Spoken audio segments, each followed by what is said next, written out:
కాబట్టి ఈ 8,000 మంది ఆ మయసభని తీసుకొచ్చి ధర్మరాజు గారు ఉన్నటువంటి ఆ రాజధాని నగరంలో ఇంద్రప్రస్థంలో దింపారు.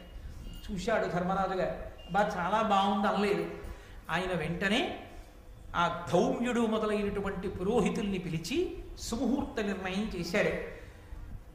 ఏడుస్తాడు దుర్యోధనుడు, చాలు చాలు చాలు బాబోయ్, ఇంకా పెట్టకండి అన్న మాటలే తప్ప అర్ధాకలితో లేచినవాడు లేడు. ఇంటి ఇల్లాలంటే ఎలా ఉండాలో చెప్పుకుని ఏడిచాడు దుర్యోధనుడు. ద్రౌపదీదేవి బ్రాహ్మణులందరికీ కూడా పరమ గౌరవంతో వడ్డిస్తూనే ఉంది అని చెప్పుకున్నాడు ధృతరాష్ట్రుడితో. ఏం చెప్పమంటావు నాన్న, వాళ్ళ వైభవం అని ఏడిచాడు. అది ఒక ఇంటి గృహప్రవేశం చేయడం అంటే, ఒక సభామందిరాన్ని ప్రారంభం చేయడం అంటే ఈ జాతి నేర్చుకున్న విద్య. అది దేవతల యొక్క గౌరవాన్ని కాపాడడం, వాళ్ళ అనుగ్రహాన్ని ప్రోధి చేసుకోవడం. అంతేగాని ఓ రంగుగుడ్డ ముక్క తెచ్చి అడ్డంగా పెట్టి జేబు దొంగలా కత్తిరించుకుంటూ వెళ్ళడం ఈ జాతి లక్షణం కాదు. నేను మన్నింపబడను.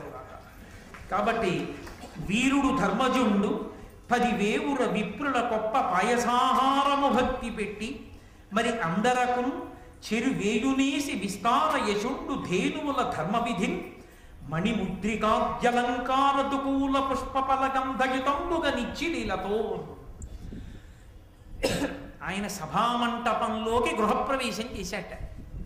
ఎలా గృహప్రవేశం చేశాడంటే 10,000 మంది బ్రాహ్మణుల్ని తీసుకొచ్చాట. ఎందుకు బ్రాహ్మణుడికి అంత గౌరవం అంటే, బ్రాహ్మణుడి ఊపిరంతా కూడా వేదం చదవడానికి వ్యయమైపోతుంది. బ్రాహ్మణుని యొక్క ఊపిరంతా శాస్త్రాధ్యయనమునందు వ్యయమైపోతుంది. బ్రాహ్మణుని ఊపిరంతా శాస్త్ర ప్రబోధంలో వ్యయమైపోతుంది. బ్రాహ్మణుడి ఆరోగ్యం అంతా శాస్త్ర ప్రబోధంలో కరిగిపోతుంది. శరీరం శిథిలమైపోతుంది. అదే బ్రాహ్మణ జన్మకు సార్థకత. తప్ప శరీరాన్ని రక్షించుకునే ప్రయత్నం చేసుకోమని కాదు.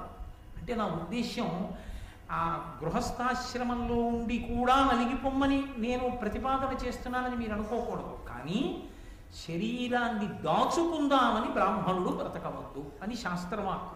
10 మందికి ధర్మాన్ని చెప్పడానికి తాను శాస్త్రం చదువుకోవాలి, 10 మందికి శాస్త్రాన్ని చెప్పుకోవాలి. చెప్పుకోవడంలో ఊపిరి వ్యయమైపోవాలి. ఆ వ్యయమైపోయి ఆయువు క్షీణించి వెళ్ళిపోయినా అతను సార్థక్యమును పొందినవాడే. అందుకే అటువంటి బ్రాహ్మణుల్ని 10,000 మందిని తీసుకొచ్చి పాయసం పెట్టాడు. ఈ మాట బాగా మీరు పట్టుకోవాలి. పాయసాన్నం వండినప్పుడు పాలు కలుస్తాయి, ధర్మమునకు లోపం రాదు. పాలు కలిసిన పదార్థం, పాలతో ఉన్న పదార్థం తీసుకోవచ్చు. పాలు నెయ్యి వేసినటువంటి ఉడికించినటువంటి ఆ పాయసాన్నం పరమేశ్వరుడికి నివేదన చేసి బ్రాహ్మణులకు పెడితే 10,000 మంది తృప్తిగా పాయసాన్నాన్ని స్వీకరించారు. పాయసాన్నం తిని మరి అందరకు చెరువేయునేసి విస్తారయశుండు ధేనువుల ధర్మవిధితో, నేనిస్తున్నానని అహంకారంతో కాదు, ధర్మవిధిన్, ఎవరికి ఏది ఇస్తే ఎవరికి ఎలా ఉపయుక్తం అవుతుందో అలా ఇస్తున్నాడు. ఒక్కొక్క బ్రాహ్మణుడికి 1000 గోవులు ఇచ్చాడు. ఎందుకని? వాళ్ళు గోసేవ చెయ్యాలి, గోవుని పూజించాలి, ఆ ఆవు పాలతో అభిషేకం చెయ్యాలి, ఆ ఆవు నేతితో అభిషేకం చెయ్యాలి, ఆ ఆవు నేతిని తాను తిని స్వరాన్ని నిలబెట్టుకోవాలి. అందుకని ఒక్కొక్కరికి 1000 చప్పున గోవులనిచ్చాడు. ఇచ్చి మణిముద్రికాద్యలంకార దుకూల పుష్ప ఫల గంధయుతంబుగనిచ్చి నీలతో చక్కగా బ్రాహ్మణుల్ని కూర్చోపెట్టి వాళ్ళ మెడలో సువాసనాభరితములైనటువంటి తేజోవంతములైనటువంటి పుష్పహారములను వేసి వారికి ఫలములనిచ్చి వారికి తేలికైనటువంటి వస్త్రములను ఇచ్చాట. ఎందుకు తేలికైన వస్త్రం ఇవ్వడం? తేలికైన వస్త్రం ఇవ్వడం అంటే ఖరీదు తక్కువ వస్త్రం అని కాదు దాని ఉద్దేశ్యం. తేలికైన వస్త్రము అన్న మాటకు అర్థం ఏంటంటే సన్నని బట్ట అంటే బాగా నేయబడినటువంటి బట్ట.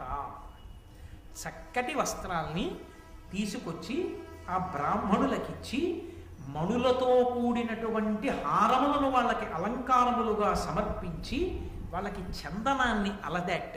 మీరు ఎక్కడ చూడండి బ్రాహ్మణ పూజ యందు చందనాలంకారము ఎంత అవసరమో మనకి చెప్తారు. ఆఖరికి భాగవతంలో కుచేలోపాఖ్యానంలో కూడా సాక్షాత్తు కృష్ణ భగవానుడంతటి వాడు కుచేలుణ్ణి కూర్చోపెట్టి ఆ చందనాన్ని అలదాడు. బ్రాహ్మణ పూజ యందు చందనాలంకారం అనేటటువంటిది అంత ప్రధానమైనటువంటిది. చక్కగా ధర్మపత్ని పిల్లలు ఆ చందనం తీస్తే బ్రాహ్మణ పూజ యందు ఆ చందనాన్ని అలంకారం చెయ్యాలి. కాబట్టి దుకూల పుష్ప ఫల గంధయుతంబుగనిచ్చి లీలతో వీటన్నిటినీ బ్రాహ్మణులకిచ్చి ధౌమ్యుడు మొదలైనటువంటి బ్రాహ్మణులందరి చేత ఆశీస్సులు అందుకుని ఎక్కడా ఏ దుశ్శకునములు కూడా గోచరించకుండా మిన్నుముట్టినటువంటి మంగళవాయిద్యముల నడుమ ధర్మరాజు గారు తన యొక్క సోదరులతో కలిసి సభామంటపంలోకి గృహప్రవేశం చేశాడు. ఎంతో సంతోషంగా సభామంటప ప్రవేశం జరిగింది. ఈలోగా అకస్మాత్తుగా నారద మహర్షి వచ్చారు. మహావుడైన నారద మహర్షి వచ్చాడంటే ధర్మం తెలిసి ఉన్న ధర్మరాజు గారు తమ్ముళ్లతో ద్రౌపదీదేవితో పరిగెత్తురాడు కాబట్టి పరుగు పరుగున వచ్చాడు. నారద మహర్షికి అర్ఘ్యపాద్యాదులు ఇచ్చాడు. ఆయన్ని సేవించాడు. మయసభని చూతురు గాని రెండన్నాడు, లోపలికి తీసుకెళ్ళాడు. ఇక మయసభని చూపించాలి. వాళ్ళిద్దరూ కూర్చుని మాట్లాడుకోవాలి. ఇది మీరు మహాభారతాన్ని వినడం అంటే దానికోసం వినాలి. ఎవరు వచ్చినప్పుడు ఏం మాట్లాడతారో వారు మాట్లాడినప్పుడు మీరేం వినవలసి ఉంటుంది. దీనికి మానసికంగా ఎవడు సిద్ధపడతాడో వాడే శిష్యుడిగా పాత్రత ఉన్నవాడు. గురువుగారు వచ్చారు. గురువుగారు దేని గురించి మాట్లాడతారు? గురువుగారు భగవత్ సంబంధం గురించి మాట్లాడతారు. ఆయన నీ ఇంటికి వచ్చి మాట్లాడుతున్నప్పుడు ఏదో నీ ఇంటికి అవసరమైన విషయం ఏదో ప్రస్తావిస్తాడు. దానికోసం నువ్వు ఎదురు చూడాలి. అంతేకాని ఆయన దృష్టిపథం చెదిరిపోయేటట్టుగా వీడికి చెప్తే మాత్రం తలకెక్కుతుందా ఆయన అని ఆయన లేచి వెళ్ళిపోయేటట్టుగా నువ్వు మాట్లాడటం మొదలెడితే నీకు ఏది అవసరమో, నీ కీర్తికి ఏది కారణమో, నువ్వు ఎలా ఉండాలో, ఎప్పుడు ఏది తెలియాలో అది ఉదారుడై నీకు చెప్పేవాడు గురువు. నారదుడు వచ్చి ధర్మరాజు గారి దగ్గర కూర్చున్నాడు. ధర్మరాజు గారు కూర్చున్నారు. ఒక్క మాట ధర్మరాజు గారు మాట్లాడలేదు. అయ్యా కులాసాగా ఉన్నారా? ఈ మధ్యనే మయసభ కట్టామండి అంటే మేమేం అడగలేదండి. మయుడు వచ్చి అడిగాడండి, మయుడిని మా తమ్ముడు రక్షించాడులేండి. ఈ కథ అంతా ధర్మరాజు గారు ఏమీ చెప్పలేదు. ఎందుకు చెప్పలేదు? అది ఆయనకు అనవసరం. ఒకటి, ఆయన ఇవన్నీ చెప్పినా దానికి ఏం పెద్ద ఇష్టపడడు. రెండు, ఆయనకి తెలియకుండా ఉంటుందా? ఆయనకి తెలియనిది నేను చెప్తేనే తెలియవలసినది ఒకటి ఉందా? ఆయన అడిగితేనే చెప్పాలి. ఆయన ఏదైనా చెప్తే నేను వినాలి. ఆయన చెప్పే వరకు నేను ఎందుకు అడగాలి? నేనేమడగాలో అది ఆయన నాకు ఆ అవకాశం ఇచ్చినప్పుడు అడుగుతాను. ఆయన నువ్వు మాట్లాడచ్చు అన్నట్టు ఆగుతాడు, అప్పుడు మాట్లాడతాను తప్ప ఇప్పుడు నేను మాట్లాడకూడదు. అది శిష్యధర్మం. అది నేర్చుకోవాలి ధర్మరాజు గారి దగ్గర. అది ఆయన గౌరవం అంటే, అది మర్యాద అంటే. నారదుడు వచ్చి కూర్చుంటే ధర్మరాజు గారు కూర్చుంటారు. ఇప్పుడు నారదుడు మాట్లాడాలి. నారద మహర్షి మాట్లాడితే ఏం మాట్లాడతారు? ఇప్పుడు మయసభ కట్టారట అని మొదలు పెడతారా? మొదలు పెట్టరు. అప్పటికి ధర్మరాజు గారికి ఏది చెప్పాలో అది చెప్తారు. అప్పటికి ధర్మరాజు గారికి ఏం చెప్పాలి? అర్ధరాజ్యం పంచుకుని రాజుగా కూర్చున్నాడు. అప్పుడే కొత్తగా రాచరికం స్వీకరించాడు. ధార్మికమైనటువంటి పరిపాలన ఎలా ఉండాలో చెప్పాలి గురువుగారు వచ్చినందుకు కదా. భూపసభాంతరాళమున పుష్కళమత్యదురత్వ మాజి మహాపటు శక్తియున్ యశమునందనురక్తియు ప్రకృతి సిద్ధగుణంబులు సజ్జనాళికి అంటాడు భర్తృహరి. ఎప్పుడు ఎక్కడ ఏది మాట్లాడాలో అది మాట్లాడాలి. అంతేకాని ఒక చోటుకి వెళ్ళి అక్కర్లేని ఇంకొక విషయం మాట్లాడకూడదు. కాబట్టి ఆయన ఏది మాట్లాడుతాడు అని నారదుడు ధర్మరాజు ఎదురు చూస్తున్నాడు. చెప్తున్నారు నారద మహర్షి, ధర్మవిదుండవై, అది ఆయన మొదటి మాట. ధర్మం అదే కదండి. సమస్త వాంగ్మయాన్ని పిండేస్తే రెండే అక్షరాలు ధర్మం. ఆ ధర్మము కొరకే సమస్తం. అది పక్కన పెడితే మిగిలిందంతా అనవసరం, లొల్లి. ఆ ధర్మాన్ని వదిలిపెట్టి నువ్వేం చెప్దామనుకున్నా అనవసరమే. ఆ ధర్మం చెప్తావా చాలు. ఏకశబ్ద సమ్యజ్ఞాత సృష్టప్రయుక్త స్వర్గే లోకే కామదుర్భవతి. ఒక్క మాట వినడానికి చాలు, ఒక్క మాట ఆచరించడానికి చాలు, తరించిపోతాం. ధర్మవిదుండవై ధర్మార్థ కామంబు లొండుంటి బాధింపకుండా ఉచిత కాల విభక్తములుగా లీల సేవించితే. ఎంత పెద్ద ప్రశ్న అడిగాడో చూడండి.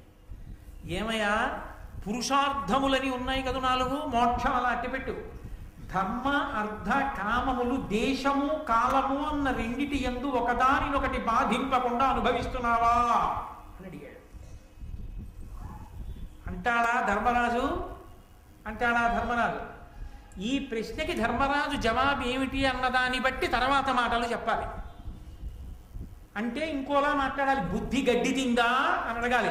ఇహ సంతో నవాసంతి సతోవా నానువర్తసే తథా హి విపరీతాతే బుద్ధిరాచారవర్జిత అని అడిగింది సీతమ్మ. అలా అడగవలసి ఉంటుంది. లేదు తలిలా ఊపితే ఇంకొకలా మాట్లాడవలసి ఉంటుంది.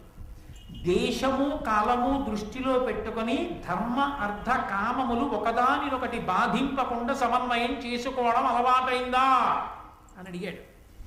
దేశకాలములను బట్టి అంటే ఒక దేశమునందు ఒక కాలమునందు ధర్మము ఒకటి ఉంటుంది, ఒక దేశమునందు ఒక కాలమునందు ధర్మము ఒకటి ఉంటుంది, ఇంకొకప్పుడు ఇంకొకటి ఉంటుంది. నేను మీకు ఒక ఉదాహరణ చెప్పాలంటే బ్రహ్మముహూర్తం అయిందనుకోండి, తెల్లవారుసనం అయింది. ఆ దేశమునందు ఎక్కడైనా సరే, నువ్వు ఎక్కడ ఉన్నా సరే, ఆ కాలమునందు ధర్మం ఒక్కటే, ఈశ్వరారాధనమే. భగవంతుణ్ణి ఆరాధించాలి బ్రహ్మముహూర్తంలో. మధ్యాహ్నం అయింది, అర్థమును సంపాదించాలి, డబ్బు సంపాదించాలి. మధ్యాహ్నము డబ్బు సంపాదించామన్నారు కదా అని ధర్మాన్ని విడిచిపెట్టి సంపాదించకూడదు. ధర్మబద్ధమైన అర్థమును పొందాలి. ఖర్చు పగటిపూటే పెట్టాలి. పగటిపూట ఖర్చు పెట్టినప్పుడు నేను కష్టపడి సంపాదించింది కదా, నా ఇష్టం వచ్చినట్టు ఖర్చు పెడతామని పెట్టకూడదు. ధర్మముతో ముడిపడేటట్టుగా ఖర్చు పెట్టాలి. ధర్మబద్ధమైన ఆర్జన, ధర్మబద్ధమైన వ్యయము. కాబట్టి కాలములకు తగినట్టుగా అర్థము, కాలములకు తగినట్టుగా కామము. సూర్యాస్తమయం అయిపోయిన తరువాత మనుష్యులు కామోపభోగాన్ని అనుభవించమని ధర్మశాస్త్రం. కాబట్టి ఆ కాలమును గుర్తిరిగి నువ్వు భార్యాసంగమని నిర్వహిస్తున్నావా? కామము ధర్మంతో ముడిపడుతోందా?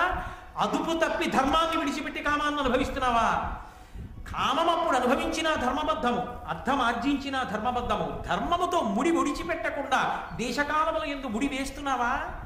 దీని ముడి విప్పేసి దేని మానాన దాన్ని అనుభవించడం, ఆర్జించడం మొదలుపెట్టావా? ఆ కలుపుకోవడం నీకు అర్థం అవుతోందా ధర్మరాజా? అలా పాటిస్తున్నావా? అలా పాటిస్తే ధర్మమనందున్నావు. అప్పుడు ధర్మరాజు ఆ ధర్మం పాటించగలుగుతున్నావా? అందులో నీకేం చీకాకు లేదుగా, నీకెక్కడ అయోమయం లేదుగా. ఉందనుకోండి, నిస్సందేహంగా అడగాలి, గురువుగారు ఇక్కడే పెద్ద చిక్కొచ్చింది, ఇక్కడ ఎలా సమన్వయం చేయమంటారు అర్థాన్ని ధర్మాన్ని అడగాలి అన్నాడు ధర్మరాజు. అంటే దేశమునందు కాలమునందు ధర్మ అర్థ కామములను ఒకదానితో ఒకటి ఎలా ముడివేసి అనుభవించాలో అలాగే అనుభవిస్తున్నాను. అదే మోక్షమునకు హేతు. నువ్వు నీ దగ్గర ఉంచుకునేటటువంటి ఉద్యోగుల విషయంలో గుణము సమర్థత ప్రధానంగా ఉత్తమమైనటువంటి వారిని, మధ్యములైన వారిని, అధములైన వారిని నిర్ణయం చేసుకుంటున్నావా? గుణము సమర్థత ప్రధానమై ఉండాలి. ఎవడు అత్యంత గుణవంతుడో, ఎవడు అత్యంత సమర్థుడో వాడిని ఉత్తమమైన పదవిలో పెట్టాలి. ఎవడు అంత సమర్థత లేనివాడో వాడు మధ్యమమైనటువంటి పదవిలో ఉండాలి. ఎవడు అంత సమర్థత లేనివాడో వాడు అసమర్థమైనటువంటి పదవిలో ఉండాలి. పైవాడు లాగితే వీడు వెళ్ళగలిగితే చాలు, పరిగెత్తితే చాలు. ఇంజన్ పరిగెడితే పరిగెత్తడం భోగికి వస్తే చాలు, ప్రతి భోగి ఇంజన్ అక్కర్లేదు. కాబట్టి ఒక్క ఉత్తముడు ఇంజన్ ఒక్కటి ఉంటే చాలు, రైలు అంతా తిరుపతి వెళ్ళిపో. అన్నీ భోగివే అయితేనే ప్రమాదం కాకినాడలోనే ఉంటుంది కదా. కాబట్టి ఎక్కడ ఏది ఉంచాలో ముందు నీకు తెలిసేలా ఉంచుతున్నావా? వాళ్ళని అలా ఉంచి వాళ్ళని ఆయా పదవులలో ఉంచి పరిపాలన చేస్తున్నావా? అది నీకు వచ్చిందా? అసలు ముందు నీకు ఈ లక్షణం వచ్చిందా ధర్మరాజా? రాజ్య పరిపాలన అలా చేస్తున్నావా అని తమ తమ కనియడు తరిజీతము గానక నవయు భటుల దౌర్గత్య విషాదము లేలిన వానికి అవశ్యము ఎగ్గునరించు అతడు శక్రుండైనను.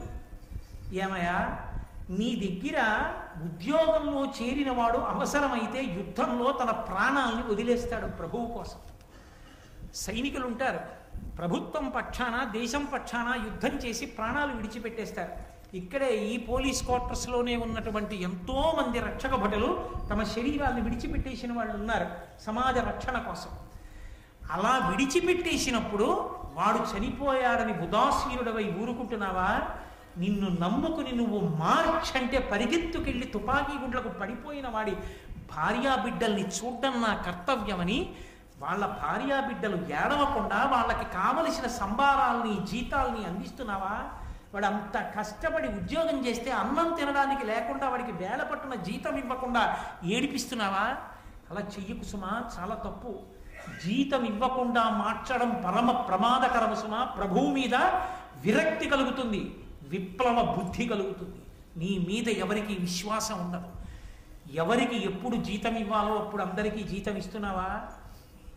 యుద్ధంలో మరణించిన వారి కుటుంబాలు దరిద్రంలో ఉండిపోకుండా వాళ్ళ కళ్ళ నీళ్లు తుడిచి వాళ్ళు సంతోషంగా ఉండేటట్టు, ఆయన పడిపోయినా మా కుటుంబాల్ని ప్రభుత్వం ఆదరిస్తోందని 10 మంది సంతోషించేటట్టుగా మార్గదర్శకంగా ఉండేటట్టుగా నువ్వు నిలబెట్టగలుగుతున్నావా? అలా నీ దగ్గర పనిచేసే ఉద్యోగుల యొక్క యోగక్షేమములను నువ్వు చూడగలుగుతున్నావా? హీనులకు కర్షకులకును భూనత ధాన్యంబు బీజములు వణిజులకు మానుగ శతైక వృద్ధి అనూనముగా రుణములిత్యయుత్తమ బుద్ధి. దరిద్రులైనటువంటి వాళ్ళు, బలహీనులైనటువంటి రైతులు ఉంటారయా దేశంలో. ఆ రైతుకి భూ కమతం ఉంటుంది, నాగలుంటుంది, ఎద్దులు ఉంటాయి, కానీ అతనికి మళ్ళీ తెచ్చి అక్కడ పంట పండించడానికి వేయవలసినటువంటి ధాన్యపు గింజలు కూడా విత్తనాలుగా దొరకవు. ఎందుకంటే ఉన్న కమతమా చిన్నది, ఆ కమతం మీద వచ్చిన గింజల తన భోజనానికి సరిపోతున్నాయి. మళ్ళీ తొలకరి పడే వేటికి విత్తనాలు వేద్దామంటే కాసిని గింజలు దాచుకోవడానికి కూడా సమర్థుడు కాడు.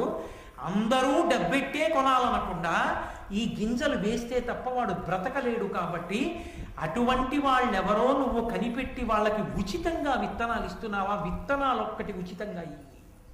తినడానికి కావలసిన పంట వాడు తెచ్చుకుంటాడు. వాడికి పెట్టడం నువ్వు అలవాటు చేయకు.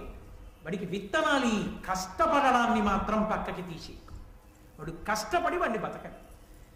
వాడికి కష్టపడడానికి ఎక్కడ ఏది ప్రాథమికంగా తక్కువ అది నువ్వు అందించు. అలా విత్తనాలు ఇస్తున్నావా? ఆ రోజుల్లో మాట్లాడేటండి మహానుభావుడు నారదుడు. రాజ్య పరిపాలన అంటే సంఘ సంక్షేమము అంటే, సంక్షేమ ప్రభుత్వము అంటే ఎలా ఉండాలో, ఎటువంటి నియామకాలు ఉండాలో, ప్రభువు ఎంత సమర్థుడై ఉండాలో నారద మహర్షి ఆ రోజున ధర్మరాజు గారికి చెప్పాడు. విన్నాడు ధర్మరాజు. కాబట్టి వర్తకులు ఉంటారు, వారికి 100కి 1 రూపాయి వడ్డీకే అప్పులు ఇస్తున్నావా అని అడిగాడు. ఎవరికి ఇవ్వాలట 100కి 1 రూపాయి వడ్డీకి? వర్తకులకు ఇవ్వన్నారు. ఎందుకని? ఊరు తదస్యద్వైశ్య.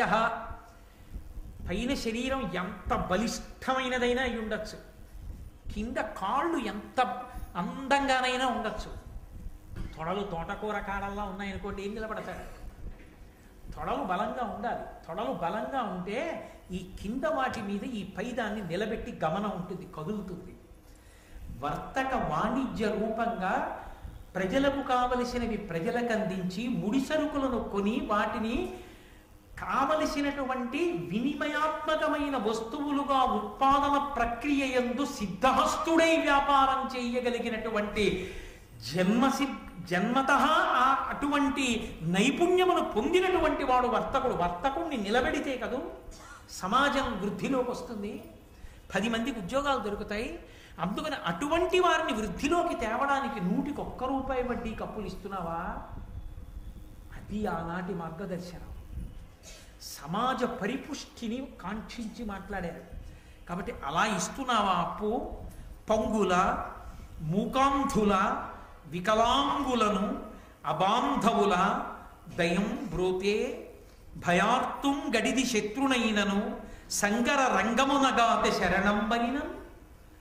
ఓయ్ ధర్మరాజా, కొంతమందికి ఏదో కొంత ఇచ్చి వాళ్ళు బ్రతకాలని నువ్వు కోరుకోకూడదు. కష్టం చేసి వాళ్ళు అసలు కష్టం చెయ్యడం అన్న మాటకి ఇహ పనికిరారు.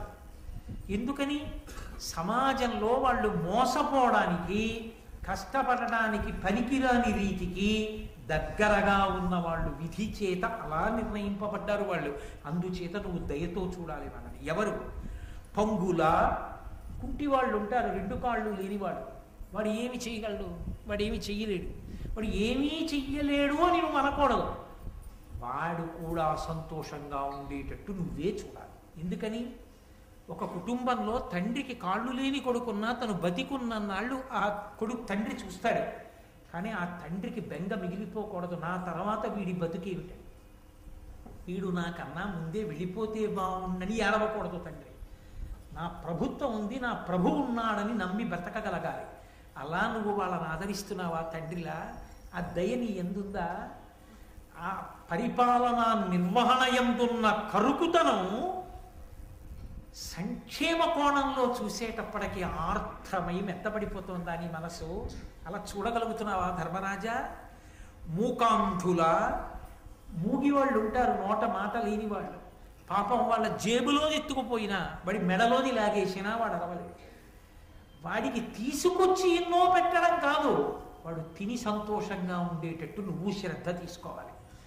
కాబట్టి మూక అంధుల కళ్ళు లేని వాళ్ళు ఉంటారు, ఎంతటి ప్రమాదానికైనా లోనైపోతారు,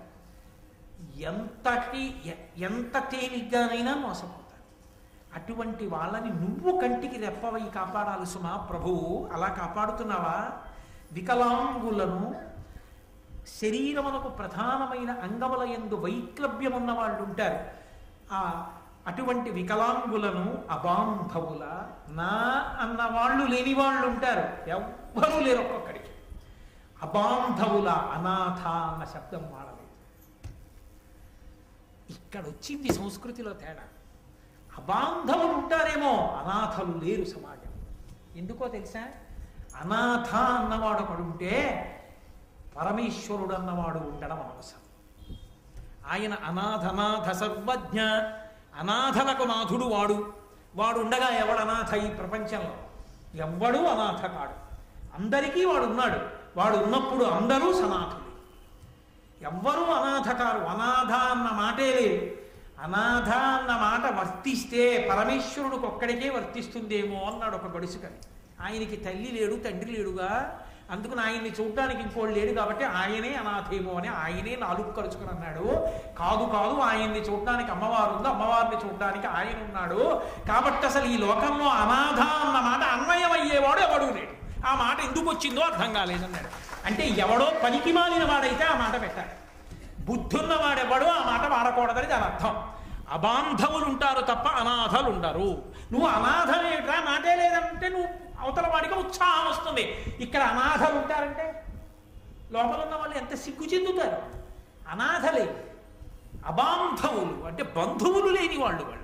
వాడి దురదృష్టం. వాడికి తండ్రి వెళ్ళిపోయాడు, తల్లి వెళ్ళిపోయింది, తోడబుట్టిన వాళ్ళు అన్నవాళ్ళు లేరు. వాడికి ఆయన మా దేహబంధువు అంటే చెప్పేవాడు ఎవరు లేడు. కాబట్టి నేనున్నానని చూడ్డానికి తండ్రిలా ప్రభువు ఉన్నాడు. ప్రభువే తండ్రిలా ఉంటే అందరూ తన వాళ్ళే. అందుకని వాళ్ళని చూస్తున్నావా? అది భారత భాష. దీనికి ఎప్పుడు మనం దూరం అయ్యామో అప్పుడు పాశ్చాత్య సంస్కృతికి దగ్గరయ్యాం. ఎక్కడ దగ్గరయ్యామో అక్కడ అహంకారాలు వచ్చాయి. మిగిలిన మాటలు నాకెందుకు. కాబట్టి పంగుల, మూకాంధుల, వికలాంగులను, అబాంధవుల దయం బ్రోతే. పరిపాలన యందు ఇలా వేలు చూపించవలసిన చోట చూపించి కఠినంగా ఉండవలసిన నువ్వు ఇటువంటి వాళ్ళని చూసేటప్పటికి మాత్రం దయతో తడిసి ముద్దయిపోయిన బట్టలా అయిపోతున్నావా? దయతో చూస్తున్నావా? భయార్తుం గడిది శత్రునైనను సంగర రంగమునగాత శరణంబనినన్. ఎంతటి భయంకరమైన శత్రువైనా, నువ్వు ఎంతో కాలం నుంచి వీడు దొరికితే బాగుండని ఎదురు చూస్తున్న శత్రువైనా సరే, ఉన్నాయా అన్న మాటకు అర్థమేమిటి? అలా జాగ్రత్తగా అలవాటు చేసుకుంటున్నావా? నిన్ను నువ్వు పరిశీలించుకుంటున్నావా? దీనికి దూరంగా జరిగిపోతే ఎవరికో ప్రమాదం అనుకోకు, ప్రభువుగా ఉండడానికి యోగ్యత నువ్వు కోల్పోతున్నావు. అందుకని నిన్ను నువ్వు పరాకుగా పరిశీలించుకుంటున్నావా ధర్మరాజా? ఇన్ని అద్భుతమైన విషయాలు అడిగాడు మహానుభావుడు. వార్తయంద జగము వర్ధిల్లుచున్నది, అదియు లేని నాడ అఖిల జనులు అంధకారమగ్నులగుదురు. కావున వార్త నిర్వహింపవలయుపతికి. ఆయన ఆ రోజుల్లోనే ఎంత దార్శనికుడై మాట్లాడారో చూడండి. వార్తయంద జగము వర్ధిల్లుచున్నది. అసలు పరిపాలన అనేటటువంటి విషయంలో వార్త అనేటటువంటిది అత్యంత ప్రాముఖ్యతని సంతరించుకుంటుంది. జగత్తు వర్ధిల్లడం అన్నది వార్త యందు మాత్రమే ఉన్నది. వార్త అన్న మాటకు అర్థం ఏంటంటే పరిపాలితులు, పరిపాలకులు అని రెండు వర్గాలు. పరిపాలితులు అంటే పరిపాలింపబడుతున్నవారు, పరిపాలకులు అంటే పరిపాలించుచున్నవారు. పరిపాలింపబడుతున్న వారిని, వారి సంక్షేమాన్ని, వారి జాగ్రత్తని చూరగొనడం కోసం పరిపాలకులు ఉన్నారు. కాబట్టి పరిపాలకులు పరిపాలితుల యొక్క సంక్షేమం కొరకు ప్రణాళిక రచన చేస్తారు. వాళ్ళు తమ కొరకు ఏం చేస్తున్నారు అన్నది ప్రజలకి తెలియాలి. ప్రజలు ఏం కావాలని కోరుకుంటున్నారు అన్నది పరిపాలకులకు తెలియాలి. ప్రజలు కోరుకుంటున్నది పరిపాలకులకు తెలియకపోయినా, పరిపాలకులు తమకి ఏమి అందించాలని ప్రణాళిక రచన చేస్తున్నారో పరిపాలితులకు తెలియకపోయినా పరిపాలన అయోమయాన్ని సంతరించుకుంటుంది. ఎందుకని? అసలు ప్రజలు ఏం కోరుకుంటున్నారన్నది వదిలిపెట్టి మనకి నచ్చినదేదో మనం చేసుకుంటూ పోతే అది ప్రజలకి సౌకర్యంగా ఉందా లేదా అన్నది నిర్ణయించే వాళ్ళు ఎవరు? ప్రజల వాణి ఎలా అందుతుంది ప్రభువుకి? ప్రభువు యొక్క హృదయం ప్రజలకు ఎలా అందుతుంది? అందుకని అలా ప్రజాభిప్రాయం తనకి తెలియడానికి, తన అభిప్రాయం ప్రజలకి తెలియడానికి ఇది చాలా అవసరం. ఎందుచేత అంటే పరిపాలన అనేటటువంటి మాట యందు భావసారూప్యత ముందు చాలా అవసరమై ఉంటుంది. అవతలవాని యొక్క హృదయము యువతలవానికి తెలియవలసి ఉంటుంది.